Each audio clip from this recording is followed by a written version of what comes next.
Baik, bismillahirrahmanirrahim. Assalamualaikum warahmatullahi wabarakatuh dan salam sejahtera diucapkan kepada Dr. Harun dan rakan-rakan semua. Jadi saya Muhammad Zain Saidin bersama rakan-rakan kumpulan yang lain iaitu Muhammad Nazir bin Jamaluddin dan Ahmad Fazril bin Alias. Jadi untuk tugasan kali ini kami memilih tajuk berkaitan dengan cabaran teknologi dalam pendidikan semasa pandemik COVID-19. Jadi untuk pembincangan kali ini akan bermula dengan saya Muhammad Fazril bin Saidin, diikuti dengan rakan saya Ahmad Fazril, dan seterusnya Muhammad Nazir, dan penutupnya saya akan buat rumusan. Jadi mari kita sama-sama melihat apakah yang akan kami kongsikan pada hari ini. Pertamanya kita tengok pada pengenalan cabaran penggunaan teknologi dalam pendidikan semasa pandemik COVID-19. Jadi kita lihat bila berlakunya pandemik COVID-19 ni, ada banyak sektor yang terjejas, dan salah satu sektor yang terjejas ialah sektor pendidikan. Mengikut Haberchi et al. 2020, sektor pendidikan adalah sektor kedua yang terjejas teruk disebabkan pandemik COVID-19. Okey, memang tak dapat dinafikan. Sebab apa? Sebab pandemik, sekolah tutup. Even sekarang ni pun banyak masih lagi berlaku keciciran murid kita. Dan mereka apa kata Dr. Anwar dan Dr. Mubuwar dalam awal ni, beliau sendiri pun menyentuh bahawa murid masih lagi ada masalah dalam 3M, iaitu membaca, menulis dan mengira. Okey, kita tengok situasi yang lebih kecil, di apa yang berlaku di Malaysia. Di Malaysia, KPM telah melaksanakan PDPR sepanjang tahun 2020. Maaf, bukan sepanjang 2020, sebenarnya adalah pada tahun 2020. Okey, malah pelaksanaan tersebut berlanjutan hingga tahun 2021. Dan apa yang lebih menyedihkan dalam situasi ini, even sekarang pun masih lagi berlaku PDPR di rumah. Okey, jadi kita dapat lihat di situ ada gambar raja berkaitan dengan operasi sekolah pada tahun 2021. Dan situ ada juga panel pengajaran dan pembelajaran di rumah, dan itu adalah apa yang diusulkan oleh kementerian bagi memastikan sektor ini dapat tidaklah terjejas terlampau teruk. Okey, seterusnya apa yang berlaku, cabaran seterusnya adalah sesi pembelajaran. Okey, kita dapat lihat bila berlakunya pandemik ini, berlakulah satu sesi pembelajaran dalam norma baharu. Kita dapat lihat di mana banyak guru-guru dah mula mempelajari, menguasai beberapa teknologi yang berkaitan dengan medium pembelajaran secara online ataupun offline. Seperti mana kita dapat lihat contohnya seperti StreamYard, Google Meet, YouTube, Microsoft Teams, dan juga paling utamanya Delima, yang mana ini adalah usaha kerajaan untuk mendukung pembelajaran secara maya. Okey, dan bila berlakunya situasi seperti ini, maka akan wujudlah isu dan cabaran. Okey, banyak isu yang muncul kita tengok di dada akhbar. Yang pertamanya, ibu bapa didakwa terbeban PDPR 2.0. Okey, utamakan subjek penting dalam PDPR. Ibu bapa perlukan panduan PDPR, dan capai internet, penggunaan gadget antara punca PDPR kurang berkesan. Jadi inilah apa isu dan cabaran yang perlu dihadapi oleh warga dalam sistem pendidikan. Okey, kita lihat sedikit tentang kerangka konsep kami akan bincangkan dalam kami punya perbincangan. Okey, kita akan sentuh pertama dengan cabaran penggunaan teknologi dalam pendidikan semasa pandemik. So, kita akan lihat daripada aspek guru, murid dan ibu bapa. Dan situasi dia semasa penutupan sekolah dan semasa pembukaan sekolah. Dan 4 komponen yang kita akan bincang pada hari ini. Pertama, dengan penggunaan teknologi. Kedua, kesan cabaran dari segi emosi ketika kita menggunakan teknologi. Seterusnya adalah peranti dan capaian internet. Dan yang terakhir adalah kesediaan dalam penggunaan teknologi. Dan kita akan lihat kepada langkah-langkah bagi menghadapi cabaran tersebut. Okey, sebelum kita pergi lebih jauh, kita tengok apakah definisi bagi cabaran dan juga teknologi dalam pendidikan. Cabaran ataupun halangan telah dikategorikan kepada dua. Okey, menurut Edmil 1999, halangan telah dikategorikan kepada dua, iaitu halangan pertama dan halangan kedua. Halangan pertama adalah halangan yang berada di luar kawalan seseorang, menurut Emit 2019. Contohnya mungkin halangan dari segi gadget yang bukan di luar, dia tak boleh kawal pencapaian internet. Okey, manakala halangan kedua ni berakar daripada kepercayaan yang mendasari individu, Farahin dan Siti 2021. Dengan arti kata lain, ini lebih merujuk kepada efikasi seseorang itu. Okey, manakala dalam definisi teknologi dalam pendidikan, apakah yang dikatakan dengan teknologi? Teknologi kita dapat ringkaskan menurut Dewan Bahasa dan Pustaka, aplikasi daripada pengetahuan saintifik yang meningkatkan kualiti hidup manusia. Terdapat dinafikan, even sekarang ni pun kita bergantung banyak teknologi dalam kehidupan seharian kita. Bermula dengan sesimpel untuk bangun tidur, kita menggunakan teknologi alam, sehinggalah satu benda yang lebih global. Okey. Dan apakah yang dikatakan dengan teknologi dalam pendidikan? Okey, dia merupakan satu teori bidang pekerjaan dan profesion yang sangat mementingkan usaha untuk memudahkan pembelajaran pelajar dan meningkatkan prestasi secara berterusan mereka dengan proses dan sumber pembelajaran yang sesuai dan menarik. Ini apa yang dikatakan oleh Kurt pada tahun 2017. Okey. Kita dapat lihat dekat situ. Apakah teori yang boleh digunakan untuk meningkatkan teori bidang pekerjaan dan profesi yang sangat penting dalam meningkatkan penguasaan dalam pendidikan. Okey, baik. Seterusnya ialah isu seterusnya. Jadi saya serahkan kepada Fazril. Baiklah, Assalamualaikum semua. Saya akan teruskan pembentangan pada hari ini dengan pembentangan isu yang pertama bagi topik kita pada hari ini, iaitu cabaran penggunaan teknologi. Antara isu-isunya ialah guru pengguna baru dalam menggunakan teknologi dan tidak pernah diperkenalkan secara menyeluruh dengan pembelajaran maya mengikut Norehan 2021. So di sini kita dapati isu ni sangat penting apabila guru-guru terpaksa deal ataupun terpaksa menghadapi situasi yang baru, norma baru kepada semua orang. Sebelum ini, guru-guru hanya mengajar, bukan hanyalah, kebiasaannya mengajar menggunakan chalk and talk ataupun marker di kelas secara bersemuka, tetapi kini guru terpaksa menggunakan teknologi kerana hanya dengan cara ini sahaja PDPR, pengajaran dan pembelajaran di rumah boleh berlangsung. Seterusnya, guru kurang keyakinan semasa melaksanakan PDPR menggunakan teknologi. So, masalah kurang keyakinan ni adalah sinonim dengan mereka yang umur dikatakan mendekati pencen. So, di sini apabila mereka kurang berkeyakinan dan menyebabkan PDPR itu tidak dapat berlangsung dengan baik. So, mengikut Mazura pada tahun 2018 menyatakan 80% guru di sekolah tidak mempunyai pengetahuan yang baik tentang PDPC terbeza. Hal ini juga menandakan bahawa guru menghadapi cabaran dalam meningkatkan pengetahuan dan kompetensi mereka dengan pendekatan pengajaran berbeza. Baiklah, seterusnya, isu bagaimana hendak menjalankan PDPR secara aktif, iaitu interaksi antara guru dan pelajar mengikut virus pada tahun 2020. So, sebelum ini, memang pembelajaran aktif boleh berlaku di dalam kelas. Tidak ada masalah apabila guru sentiasa bertanyakan soalan, senang.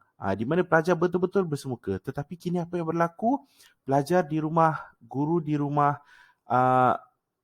interaksi itu hanya boleh berlaku sekiranya pelajar membuka kamera.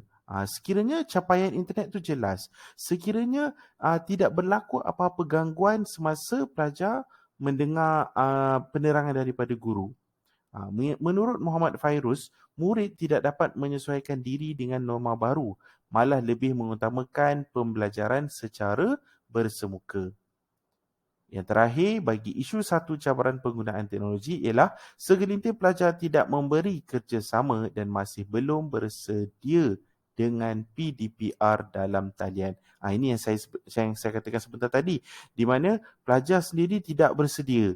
Maksudnya mungkin kelas bermula awal pukul 8, tapi mereka tidak siap lagi, tidak ready untuk berada di depan komputer untuk mendengar segala penerangan daripada guru, segala pengajaran dan pembelajaran daripada guru. Munirah 2020 menyatakan bahawa terdapat segelintir murid tidak memberi kerjasama dan masih belum bersedia dengan PDP dalam talian. Beliau juga menyatakan kesediaan pelajar terus melibatkan suasana PDP yang jelas berlainan semasa pandemik COVID-19 berbanding sebelum ini kerana hampir keseluruhan kaedah PDP perlu dilakukan secara atas talian. Beliau berpendapat murid-murid memerlukan motivasi yang tinggi daripada keluarga dan persekitarannya kerana mereka berada dalam lingkungan pemerhatian ibu bapa ataupun keluarga secara keseluruhannya. Setelah mengenal pasti semua isu-isu ini, jom kita tengok apakah implikasi kesan daripada isu-isu ini. So, bagaimana penggunaan teknologi membantu guru semasa pandemik COVID-19? Yang pertama, menjadikan guru lebih mahir dan fleksibel. Mengikut Nurhayati pada tahun 2020. Guru menjadi mahir. Berbanding dahulu, guru menolak sebab faktor umur dan hendak berpencen. Ini yang saya katakan sebentar tadi lah. Nurhayati 2020 menyatakan pembelajaran sepanjang hayat iaitu lifelong learning dengan pembelajaran secara dalam talian boleh menghasilkan individu yang mempunyai kemahiran. Seterusnya, implikasi yang kedua membantu guru untuk berhubung dengan pelajar iaitu melatih guru menggunakan pendekatan heutagogy, pembelajaran terarahkan diri dalam pengajaran dan pembelajaran secara tidak langsung. Apa maksud heutagogy ni? Dia adalah kesinambungan daripada pedagogi, andragogy dan heutagogy. So heutagogy ni bagaimana dia berlaku adalah pelajar diberikan kebebasan untuk mencari ilmu, tetapi di bawah pimpinan oleh guru. Macam tu. So, implikasi yang ketiga, memberi peluang kepada guru untuk meneroka dengan lebih mudah. Guru menjadi lebih kreatif untuk menarik minat pelajar melalui Instagram, TikTok dan juga Facebook. So, kita pun sudah dapati berdasarkan statistik, pengguna Instagram, TikTok ramai terdiri daripada golongan remaja. Mengikut Irma pada tahun 2001, kini guru-guru juga boleh mewujudkan komunikasi dua hala melalui teknologi yang ada menggunakan aplikasi Google Meet, Zoom dan sebagainya.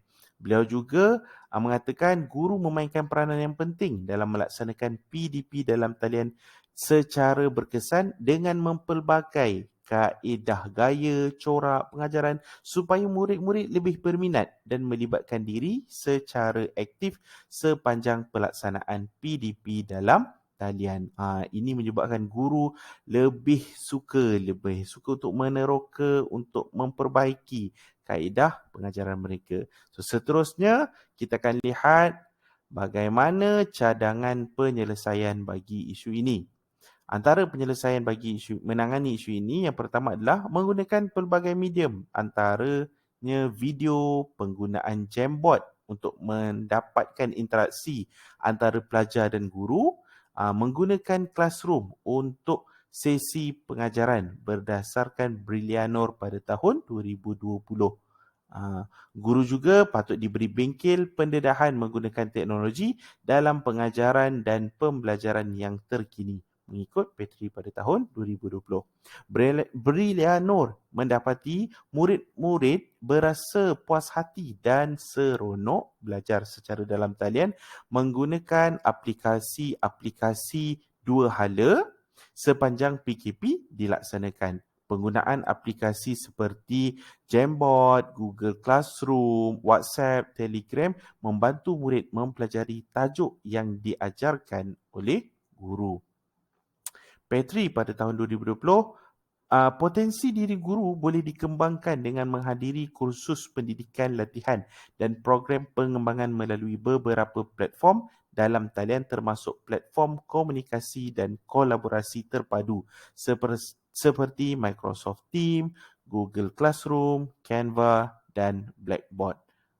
So sekiranya semua guru-guru diberi pendedahan, InsyaAllah PDPR akan berlangsung dan boleh diaplikasikan pada suatu jangka masa yang agak lama dan dia akan menjadi satu option yang memudahkan pengajaran dan pembelajaran.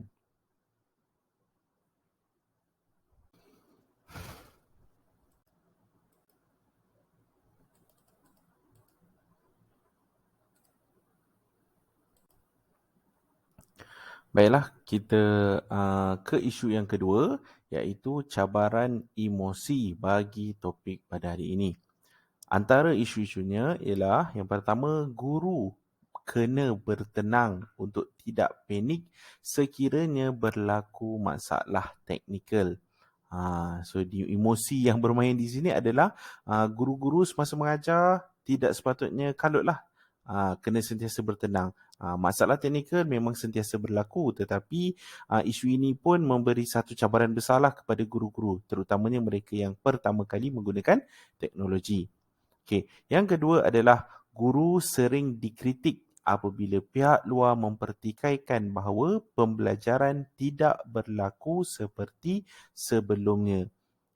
Ini akan menyebabkan motivasi ataupun emosi guru sedikit tersalahlah apabila pengajaran mereka tu dipertikaikan.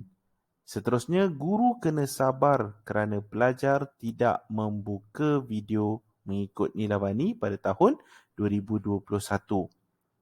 Cabaran seterusnya yang dilalui oleh pendidik ialah kesusahan untuk menghasilkan perbualan dua hala antara murid dengan pendidik hingga menyebabkan pembelajaran atas talian ini susah atau tidak dapat dilaksanakan dengan baiknya.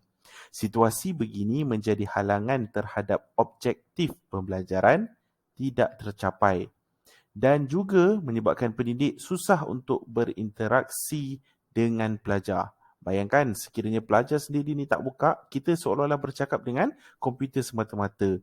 Jadi menyebabkan di sini emosi guru seperti sebelum ni bila di kelas mereka nampak pelajar ni faham interaksi mukanya macam mana, senyum maknanya mereka percaya ataupun mereka faham dengan topik yang diajar. Tetapi kemungkinan besar sekiranya pelajar tidak muka video, kita tak tahu adakah mereka berada di situ ataupun tidak, adakah mereka peka dengan apa yang diajar ataupun tidak. Seterusnya, guru kena memberi ruang kepada pelajar kerana mereka mempunyai kekangan yang tidak diketahui mengikut Zamri 2020. Kekurangan motivasi dalam kalangan murid untuk meneruskan pembelajaran dalam talian kerana kurangnya motivasi daripada ibu bapa.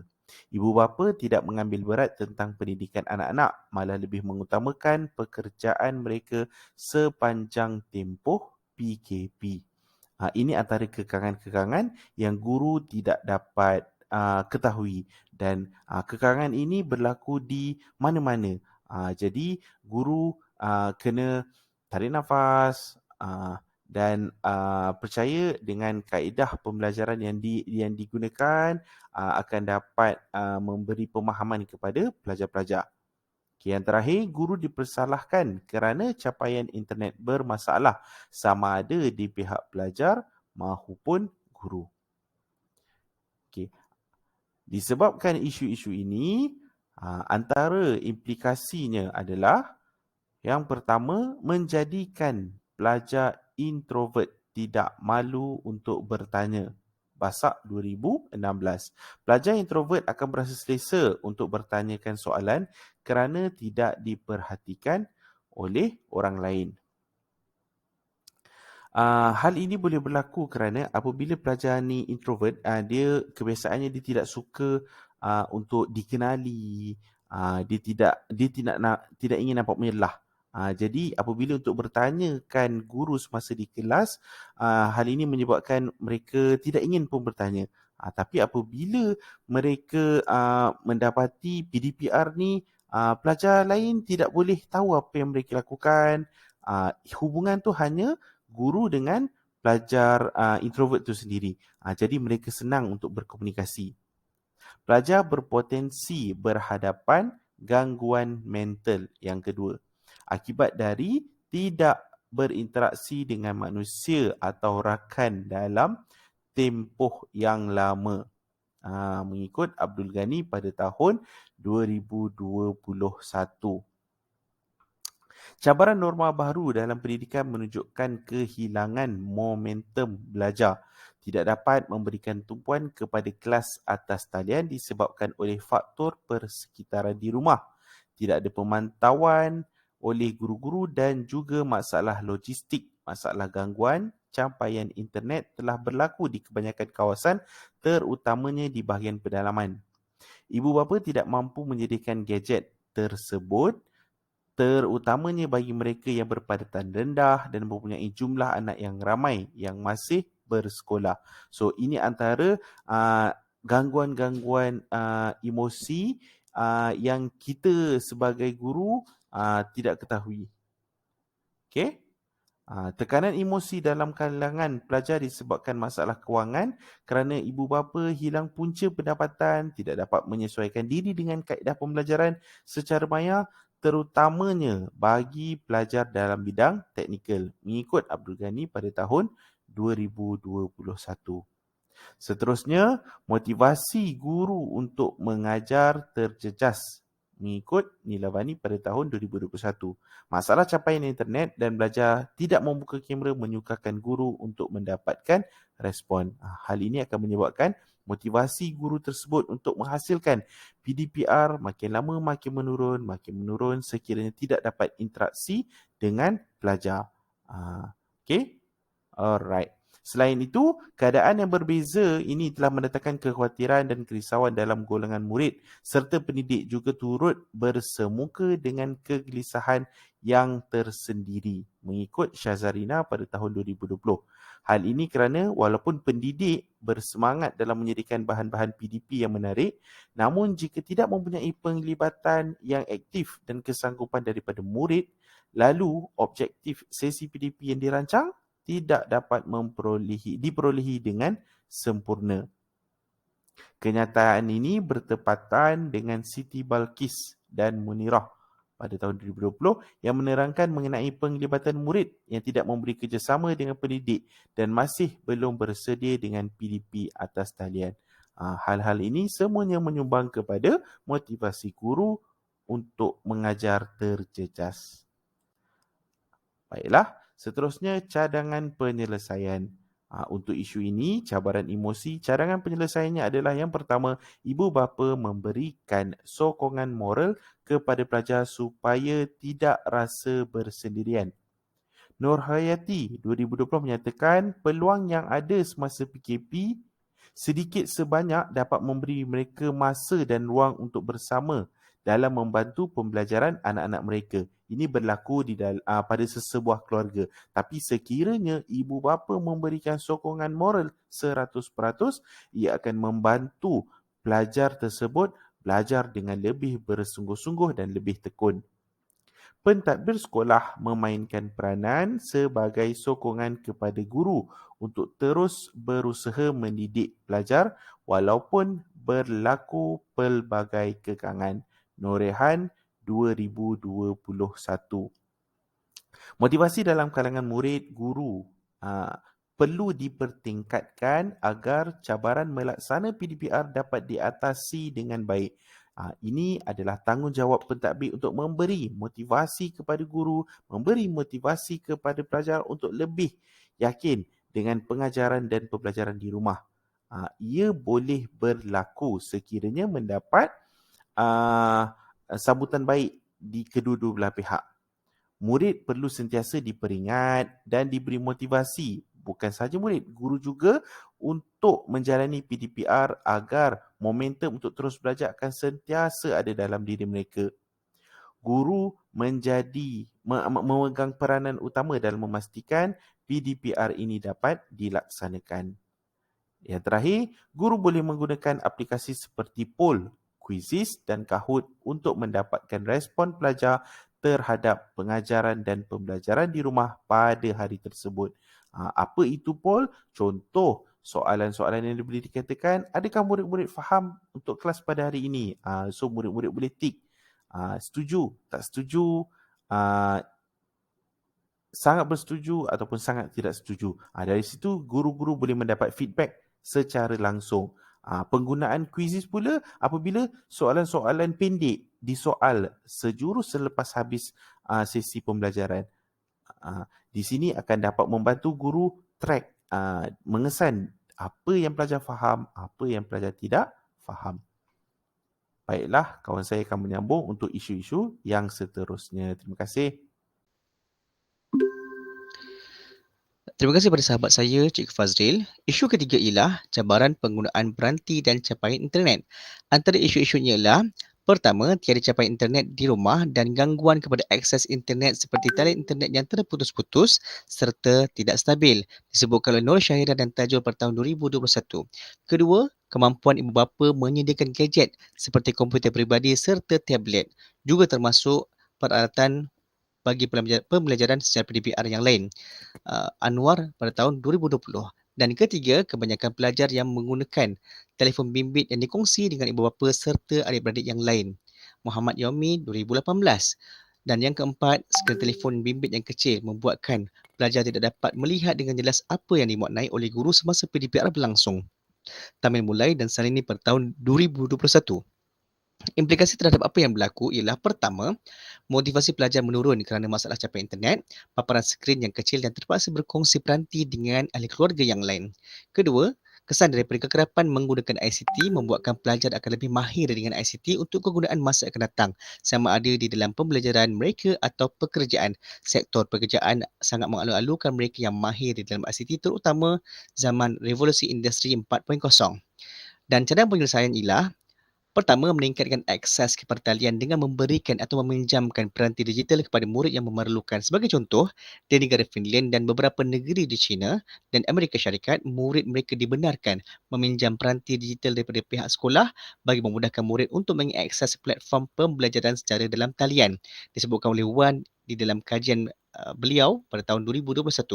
Dan kedua, meluaskan capaian pembelajaran digital melalui televisyen. Kaji selidik penggunaan ICT dan akses oleh individu dan isi rumah pada tahun 2018 mendapati isi rumah yang mempunyai akses kepada televisyen ialah sebanyak 98.6% dan merupakan yang tertinggi antara peranti lain. Liputan kepada para pelajar melalui televisyen adalah lebih luas berbanding platform atas talian. Dan yang keempat, cabaran terhadap ibu bapa. Masalah yang ada ialah pertama, bebanan kepada ibu bapa kerana mereka juga perlu bekerja di rumah. Jadi, ibu bapa harus memastikan tugasan kerja dan kerja hakiki mereka diselesaikan. Sharifah Hanalia dan Rashidah pada tahun 2021. Kedua, ibu bapa yang bekerja dan terpaksa meletakkan tanggungjawab menjaga adik dan membuat kerja rumah yang lain kepada pelajar seperti membeli barangan rumah, mengemas rumah dan sebagainya. Ini menyebabkan belajar tidak dapat menyertai kelas secara dalam talian dan memberi fokus yang baik ketika dalam kelas secara dalam talian. Aziz A et al. 2020. Ketiga, ibu bapa yang kurang mahir dalam penggunaan ICT. Mereka kurang mahir dalam mengakses Delima, Zoom, Google Meet dan pelbagai kaedah yang lain di dalam membantu anak-anak mereka untuk mendapatkan pembelajaran secara PDPR. Dan yang keempat, tidak dapat menyediakan persekitaran rumah yang kondusif, juga menjadikan ia antara penyumbang kepada keterlibatan murid dalam pengajaran dan pembelajaran di rumah secara atas salian. Nur Syahidah dan Tajul pada tahun 2021. Implikasi terhadap apa yang berlaku ialah kesan daripada penglibatan mereka di dalam pembelajaran anak-anak secara PDPR. Pertama, meningkatkan pembangunan kognitif, emosi, syahsiah, kerohanian dan pencapaian akademik. Perkara ini disebutkan oleh Khadijah Mukhtar pada tahun 2020. Yang kedua, memberi peluang bersama dalam membantu pembelajaran anak-anak. Peluang yang ada semasa PKP sedikit sebanyak dapat memberikan mereka masa dan ruang untuk bersama dalam membantu pembelajaran anak-anak mereka. Nur Hayati tahun 2020.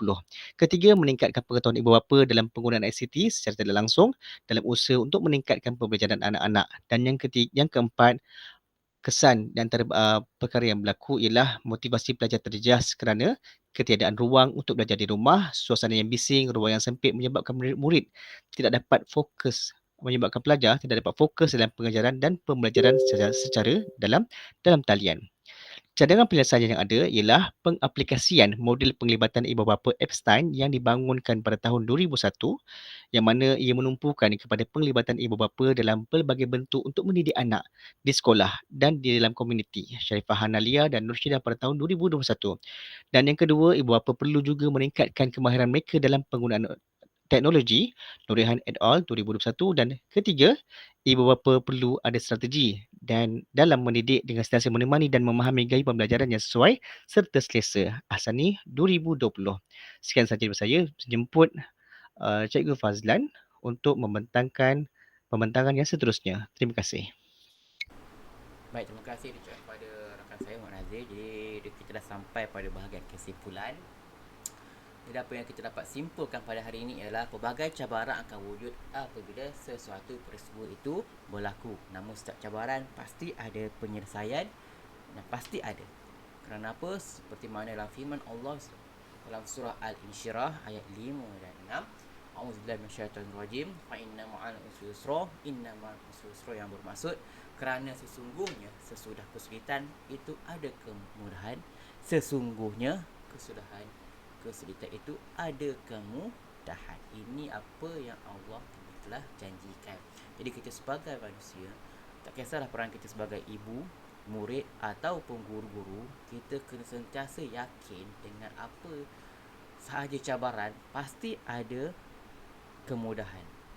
Okey, mesti ada. So jadi kita perlulah sentiasa bersedia. Di sini saya nak sentuh sedikit situasi yang berlaku di dunia kita ini. Kita dapat lihat kita berada sekarang dunia VUCA. Dunia VUCA, kalau kita tahu, adalah satu benda yang kita susah nak ramal. Sentiasa berlaku perubahan dengan cepat. Jadi apa yang boleh kita lakukan? Sentiasa bersedia dan sentiasa berfikiran positif untuk menghadapi sebarang cabaran. Jadi itu sahaja daripada kumpulan kami. Wabillahi taufiq wal hidayah. Assalamualaikum warahmatullahi wabarakatuh.